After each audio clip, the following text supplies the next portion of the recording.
Fellas, I want to talk about the 2025 Ram, what they could have done better, and what I really wish they would have done. For once, I'm not in a crazy hurry, so I pulled over to do this video. I'm going to use this Ford as an example, and I guess it's better than pointing out the road, and it'll help me kind of track if my memory serves me well. So while we're out here, guys, let's talk about the filler neck Ram. Engineers, anybody out there that have any pulling in Ram, please don't reinvent the wheel. Give us a stupid cap with a screw-on cap on it, guys. I am so sick and tired of pulling up to a fuel station and your stupid capless thing. I can't rant enough how retarded that is. Okay, it works in the gas motors. You leave it there. Knock that crap off in the diesels. Give us a simple cap. See, I'm not praising Ford, but you see how this works.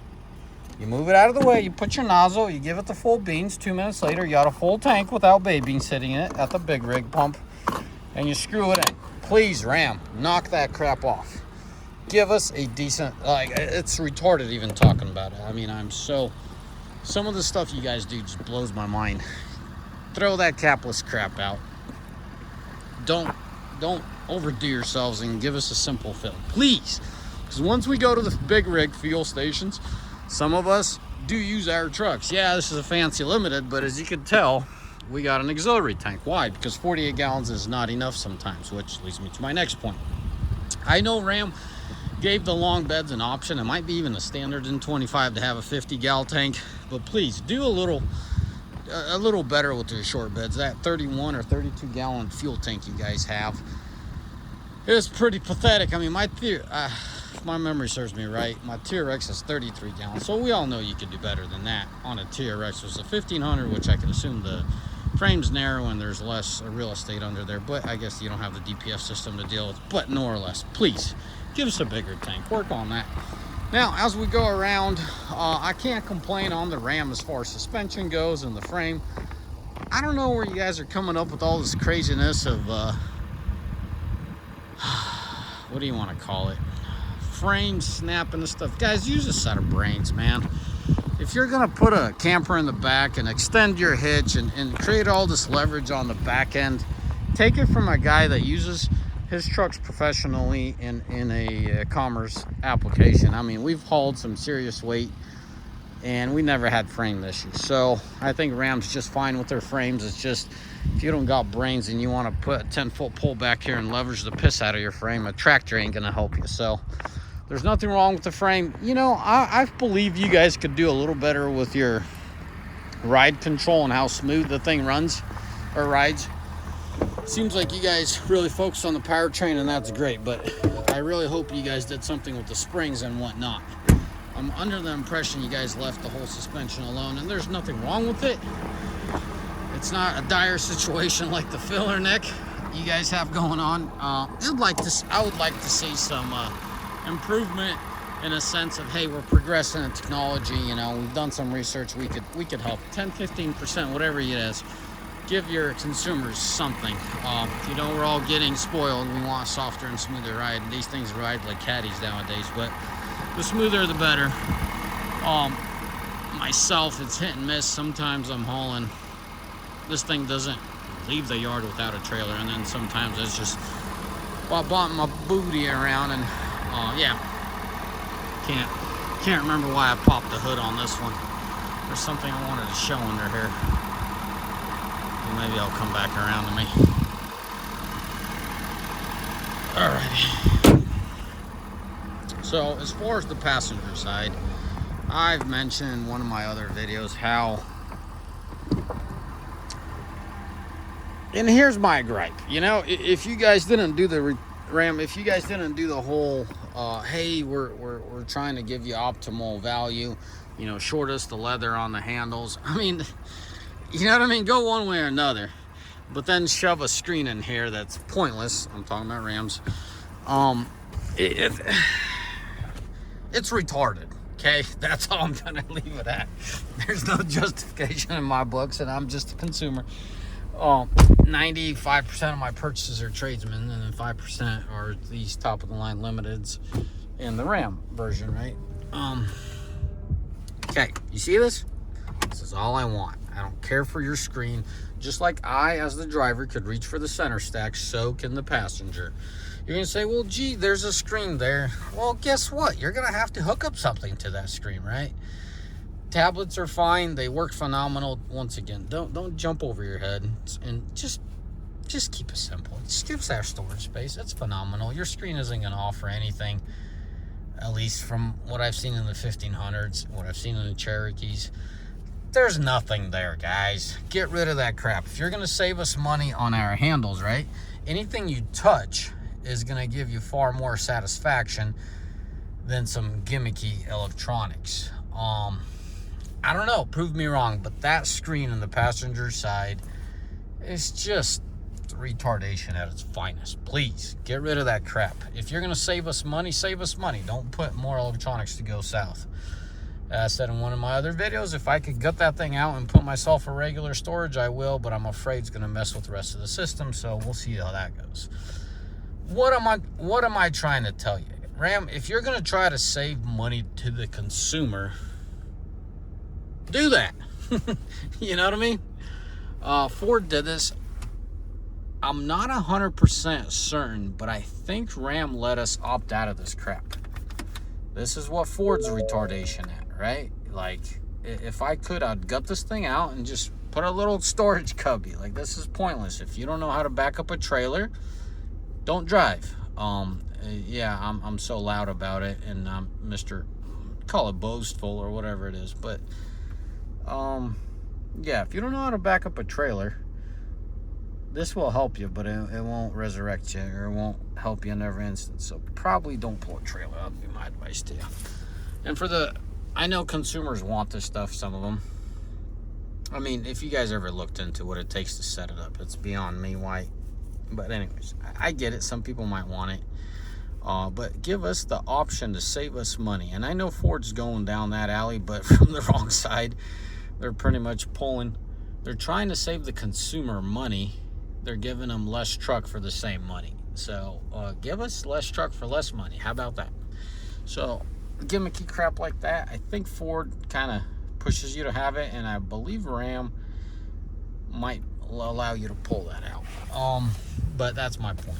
If we could keep it 1-to-1, you know, if we subtract stuff, you subtract the value instead of, you know, hey, we're not gonna make you pay a leg and an arm, but you're missing half your options. So kind of be fair with your consumer is what I'm after here. Now there's something else inside that I wanted to mention. So as much as I want to see a new cab, I understand Ram's position with it, right? And I really do. But it kind of the seats, they're left in the dust. So this is more of the on the borderline of technology and whatnot, and you're saving us money. But you guys still don't offer massage seats. I was pretty certain you guys would do that for 2025, considering, you know, GM, Ford, and everybody else. I mean, you and your own 1500 Ram, you guys have massage seats. And given the new, whatever you guys label your new, I call it the interweb of the vehicle on the electronics, right? Your new canvas system. You guys still don't have massage seats. You guys don't have heads-up display. In all honesty, guys, I could care less for a heads-up display, but from a marketing side of functionality, I definitely get it. You know, my Escalade has a heads-up display. My TRX has a heads-up display, and this Ford has one. And I'm gonna say it's nice. It's practical. It's functional. It's nothing like the screen on the passenger side. I have not seen Ram do anything more dumb, or Chrysler in this sense, because their Jeeps have it too, and that whole passenger seat. Please prove me wrong. Show me what it's capable of. Show me the need or a good function to it, right? So instead of giving me the stupid screen that does nothing, give me at least a halfway massage seat, you know? And this is coming from a consumer. Take it for what it is. Now, as far as leather quality in the pictures, it seems like leather quality is better. Just in the pictures, you know, I haven't touched, I haven't sat in one, so I couldn't tell you that. But that's something important to us guys that buy the high trim. Give us good leather. You guys gave us really good leather in the 4th gen. Not good in the sense of comfort, good in the sense of wear. It's really thick leather in my 4th gen. OG Limited still has the original seats. Yeah, they're worn. Yeah, they're discolored. But hey, the leather's still there. It's not tore up. So 4th gens are good, but 5th gens, you guys did something. You guys left us hanging. You guys used cheaper leather in it. It wasn't just my 19. It wasn't just my 21. 80% of the customers that come through the shop, they complain about the leather. Let it be a Laramie, Longhorn, or Limited. It's not just the Limited that I typically buy. Your Longhorn paint wears out so quick. It's sad, 40, 50,000 mile trucks look like trash inside. What you're gonna say? Well, use it, you use and abuse it. What do you expect? No, guys, this isn't 1 and this isn't 2 trucks. This is majority of the trucks. The leather wears out poorly as far as paint goes. So I'm hoping 5th gen leather is gonna be better. There's one thing I don't know, but I really hope there's something in the pipeline. If it's not there, is this manual mode on the Ram. I really hope they have the ability just to hold the gear at all costs, unless it gets extremely low RPM like Ford does it. Man, I need to do these cheat sheets for myself. So back to the whole mentality of saving your customer money. I, as a consumer, am blown away how you guys have done it. I get it. I really do it. You got to save money. It's tough times. I get that, but use some brains with it. You know what I mean? Like, anything that the customer touches, sits on, leans on is far more important than, checked off boxes on options. If someone's getting a tradesman, and you guys did phenomenal on the headlights, I have to applaud you. You guys gave us LEDs. That's far more important than color of plastic, right? But someone that buys a Limited, give them that Limited. He's buying a Limited for a reason, or she's buying a Limited for a reason. So give them the premium. And here's my thing with Ram. Their product, or should I say the materials that they use, are not poor quality for the most part. They cheap out. I just mentioned leather. Their plastics seem to be okay. I'm specifically focused on HDs, but look at the TRXs. The TRXs are having issues with their dash. But where I'm going with this, not only do you need to focus on productivity, and should I say affordability, that kind of goes hand in hand. If you could produce the product far cheaper, then obviously it's more affordable. But keep kind of stay focused as far as options and amenities go. And here's the fine line, guys. Here's the fine line. I could gripe at Ford for not giving top of the line. Like, as an average, Ford's below Ram as far as quality of product that they give you. I mean, this is a Limited. What do? They gave you phenomenal seats. That's you can't argue that. Some of the plastics are cheap, but the practicality. This is the fine line that I'm trying to underline. I've spoke about this before. Not everything on paper is good, and not everything in real world looks good on paper. But let's talk about the sense of, and I've spoke about this before. When Ram advertised this whole slidey thing, I'm like, well, that's a gimmicky thing. That's a waste of time and money. It's probably going to break, yada, yada, right? Well, I'll tell you what. I stand corrected. This is one of the most functional, stupid little sliders. Well, I shouldn't call it a slider. I should call it gimmicky sliders on the surface, on paper. But in real world, I use this stupid thing all the time. So what am I underlining here? Ram. What on planet Earth are you guys dealing with your whole slidey cup holder thing? Your Limiteds and Longhorns are acceptable, but your Bighorn, your Laramies, they're just they look awful aesthetically and practicality. There's fine line that I'm underlining practicality. You got these bulky cup holders and all this space wasted. Specifically, what I'm underlining, bulk space wasted, right? If you do measurements of the cabs and you're going to scream and yell, they're not that big of a difference. I think they're an inch within each other. But the way the interior is laid out in the Ford is far more practical. What I was going with the Ford won't give you the cherry on top in most cases, right? As an average, since this is a Limited, the cherry on top is the seats, and that's it. Door panels are fine. Look at that fit and finish. Gosh darn, Ram. Or Ford, sorry. Ram, you do better with fit and finish. but you don't give us the fine practicality portion of it. If a consumer has owned both, they could underline that. There's just take a note from Ford as far as practicality. It's not the most ideal situation, but they are ahead as far as practical approach. You know, just the doors are quite a bit bigger than Ram, so that's why it gives us, I mean, look how much empty space we have, right? So this is me traveling and this is me going out. You see what I'm getting at here? Try that with the Ram. Ram has a far deeper, so because the door is smaller, the footwell is deeper. And then they have that stinking bulge there on the passenger side. My goodness, man, that bulge kills me in the Ram. Please, on your next cab, address that issue.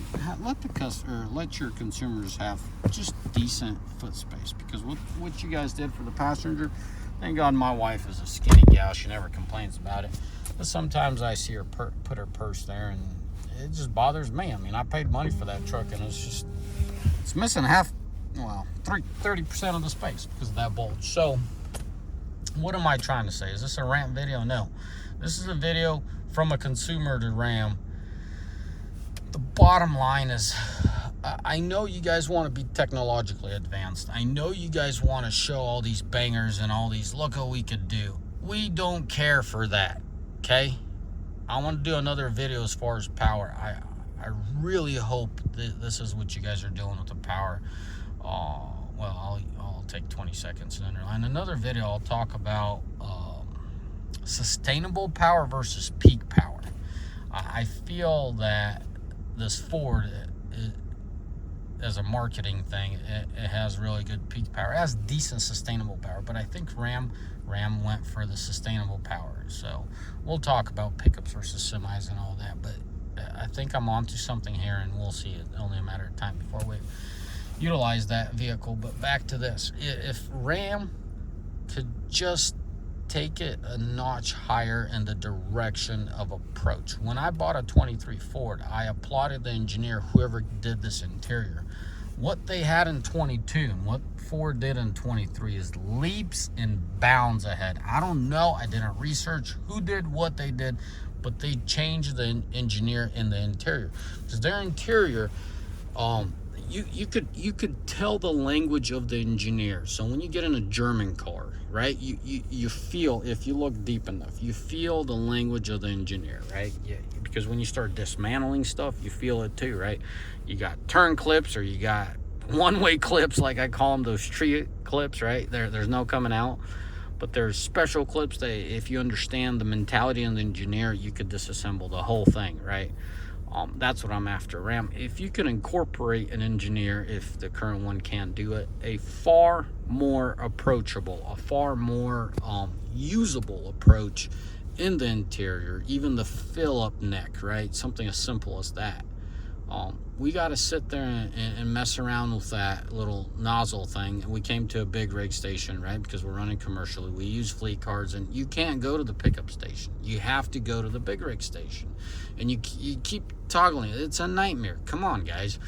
So the approach usability, I know you guys spoke about it on the drivability and the responsiveness, and that's good. You guys are heading in the right direction, but make sure that it's not just a sales thing. And I know it's money. You guys got to make your money, but like, incorporate what's the most approachable, fundamental, or should I say functional and fundamentally sound way we could do something. If if that screen has to go, please do me a favor, just get rid of that screen. Anyways, maybe some people love it, but you get the point. You know, clearly a guy like me that uses this truck will much more appreciate a storage space than a screen that he has and his kids have as far as tablets go. You know, if I really want my passenger to have something to watch, my wife does it all the time, puts her little tablet here, does her thing, or puts the tablet back there, and the kids could watch it. So we're past that. We don't need DVD players in the headrests anymore, is what I'm trying to tell you here. Ding, ding, ding, right? And just take that leap of, hey, how can we make this approach as fundamentally or as functionally as possible. I don't know what Rams or what's Ford doing down here. it works. I can't say good or bad as far as overall space, but what Ford was thinking with their Charger, they must be high at the time of designing this. This Charger is just dumb. I'll leave it at that. So I know you can't have it all, guys, but there's nothing perfect out there is what I'm trying to underline. There's things that Ford does better than Ram, and there's Ram that does it better than Ford. But if they could just have this idea. Alrighty, this video has turned into way too long. If you guys want to know, I could do 1-to-1 ratio. I could go through the whole interior and show you Ford versus Ram as far as practicality. I always mention this, but look at Ford. They won't let you idle. Come on, folks. Yep, this truck's been sitting for half an hour. So I got to hit OK so it continues running. Yeah, it's technologically advancement there. Ain't that wonderful? Anyways, guys, I'm going to wrap up this. Holy smokes, 21 minutes. Anyways, guys, may the Lord bless you. May you all mighty fine day, and let me know what other topics you guys want me to cover. As always, may the Lord bless you, and may you all have a mighty fine day. Ciao. Bye.